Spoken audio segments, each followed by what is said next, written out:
The Problem of God: Answering a Skeptic's Challenges to Christianity by Mark Clark. Chapter 1, Part 2. Evolution and Our Cognitive Faculties. I talk to many people who say, the reason I reject Christianity is because I already believe in evolution. But they can't readily explain why they have adopted such a framework, a faith position, even though it lacks large amounts of evidence to support some of its central tenets. A first cause, the explanation of the existence of the human eye, the problem of the Cambrian explosion, missing links in the fossil record, etc. For instance, noted Harvard paleontologist and atheist Stephen J. Goyd admits the extreme rarity of transitional forms in the fossil record persists as the trade secret of paleontology. The evolutionary trees that adorn our textbooks have data only at the tips and nodes of their branches. The rest is inference.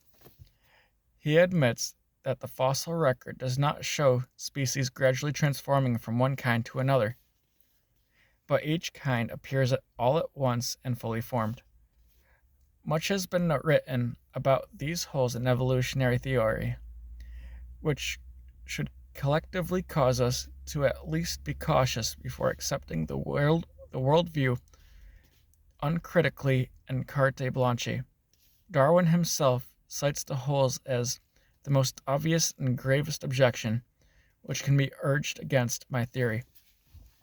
All well documented and legitimate, however, there is another fundamental weakness in evolutionary theory worth exploring, which is immediately relevant to our study and is often not discussed in popular debates, and it comes from the sphere of philosophy.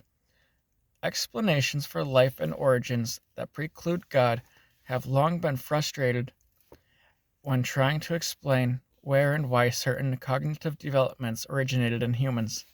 For instance, how did creatures with the evolved physical and cognitive abilities of contemporary humans come to create the vast body of scientific knowledge that now exists, including evolutionary theory itself? We used our brains, of course, our cognitive faculties, and rational thought. And this is the challenge for evolution, because if evolution is true, everything, including our minds and what they conclude, requires a naturalistic explanation, and that's a problem. Evolution argues that what presently exists in us, whether a physical trait or emotional, is nothing more than what was and continues to be useful for survival, not what is necessarily true. Yet people believe in God, for instance, though belief in God is not necessary for survival. In fact, religion seems useless from an evolutionary point of view. It costs time and money, and it induces its members to make sacrifices that undermine their well-being for the benefit of others, who are sometimes total strangers. So how did belief in God survive? The skeptic says it survived as an untrue belief that does not correlate to reality. It is simply about our comfort in the face of suffering, etc. We have fooled ourselves into believing in a metaphysical reality and have called it God. Our cognitive facilities are telling us to believe something that isn't true. Naturalists celebrate this explanation for the existence of a God consciousness, but it doesn't answer the question, because if we can't trust our belief-forming faculties to tell us the truth, then why would we trust them to tell us the truth about anything, including evolution itself? All knowledge depends on the validity of reasoning. If certainty is merely a feeling in our own minds, and not a genuine insight into realities beyond them, then we can have no knowledge. Unless human reasoning is valid, no science can be true. Thus, a strict naturalism refutes itself, because if my mental processes are determined wholly by the motions of atoms in my brain, I have no reason to suppose that my beliefs are true, and hence I have no reason for supposing my brain to be composed of atoms. And so the whole idea that we are rational creatures at all goes against the idea of us being products of evolution. Given unguided evolution, it is not likely creatures such as you and I would ever develop true beliefs. We would only develop beliefs that helped us survive. And if that is true, then we have a reason not to doubt only our belief in God, but to doubt our belief in everything, including naturalism and evolution itself. All of which is a weakness philosophers have pointed out for years. Atheists have a reason to doubt whether evolution would result in cognitive faculties that produce mostly true beliefs. Much Stokes argues, and if so, then they have reason to withhold judgment on the reliability of their cognitive faculties. And this ignorance would, if atheists are consistent, spread to all of their other beliefs, including atheism and evolution. Atheists who believe the standard evolutionary story must reserve judgment, but whether any of their beliefs produced by these faculties are true. Believing in unguided evolution comes built in with its very own reason not to believe it. Alvin Plantinga concludes the same thing, arguing that it is improbable, given naturalism and evolution, that our cognitive faculties are reliable. It is improbable that they provide us with true beliefs or false. This is a problem for the atheist because our cognitive faculties have produced our beliefs in evolution itself, in the entire scientific method. In other words, atheistic man uses his mind to create a worldview that nullifies the use of his mind. Charles Darwin himself recognized this problem and feared it when he wrote hauntingly, "Within me the horrid doubt always arises whether the convictions of a man's mind, which has been developed from the mind of lower animals, are of any value or at all trustworthy." The problem being, of course, that Darwin's theory itself was the conviction of man's mind, and thus by his own logic he couldn't trust it. The myth of the secular society. A generation ago, people believed that the deeper science delved into the world, via cosmology, biology, and other disciplines, the more secularized society would become. In other words, the more educated we became, the less likely people would be to believe in God. The reality, however, is proved just the opposite. In fact, the growing trend toward belief in God in academia has given rise to talk of the myth of the secular society. In his book, A Primer on Postmodernism, Stanley Grenz points out that if you watch the original Star Trek series, created in the 1960s, there is very little religion in its portrayal of the future. The underlying message, which was the assumption of modernity, was that humanity would progress to a point of not believing in God. So, as the crew of the Starship Enterprise cruises the galaxies, with few expectations, spirituality is largely absent. However, if you watch Star Trek The Next Generation, created in the 1980s and 1990s, things are vastly different. People are religious and spiritual, and even some members of the crew are. What happened in the span of 20 years?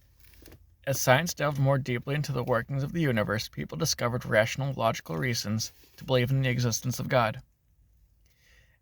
As Alan Rex Sandridge, said to be the greatest observational cosmologist of all time, has said, "It is my science that drove me to the conclusion that the world is much more complicated than can be explained by science." Theologian Leslie Newbigin agrees, pointing out that statistically, the correlation between academic life and your religion is much higher in the social sciences and the humanities than it is among the natural sciences, physics, chemistry, and biology. Atomic physicists are much more likely to believe in God than sociologists. The NOMA principle. Science has come to terms with the fact that nothing it deduces about reality can really disprove the existence of God. Why? Science studies the natural physical world, but the existence of God is what is called a metaphysical question.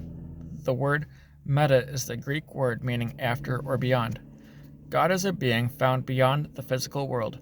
Thus, the question of his existence is beyond what physics can evaluate. Whatever power atheists think lies in science, it by itself can't speak to the question of God's non-existence.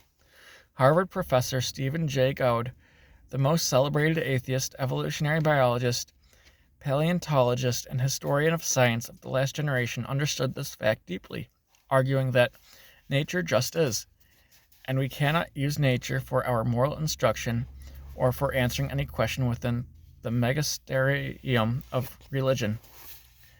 To say it for my colleagues and for the umpteenth millionth time, science simply cannot, by its legitimate methods, adjudicate the issue of God's possible superintendence of nature. We neither affirm nor deny it. We simply cannot comment on it as scientists. Gauss went on to argue for what he called the Noma principle, the idea that science and the question of God's existence are non-overlapping magisterial authorities. In other words, one can't use physics to prove a metaphysical being doesn't exist, but it could, as we have seen, be helpful in giving us evidence that he does exist. This is contrary to modern mythology, which teaches that physics and science are enemies to faith. So what if science actually points humanity to God instead of disproving his existence? In Romans 1, Paul wrote, God's invisible attributes have been clearly perceived ever since the creation of the world and the things that have been made. Verse 20. In other words, the Bible teaches that science is not the enemy of faith, but simply one of the means by which we look into nature and learn about God. God constantly woos us through what he made, stars, trees, and microorganisms. He constantly preaches at us saying, I want to know you. Here I am. Paul says that the issue we have is not the lack of evidence, but the suppression of it. For although they knew God, Paul says, they did not honor him as God or give thanks to him, but they became futile in their thinking, and their foolish hearts were darkened. Romans 1:21. The problem is not that the evidence isn't there, it's that we overlook the signposts because we would rather believe something else. If that describes you, I hope that you are willing to consider that God has not given up on trying to get your attention. When the sun comes up tomorrow morning, it isn't only because of the earth's rotation, but because God is love. And behind all the wonderful beauty of scientific study of this world, he wants us to discover the God who made it.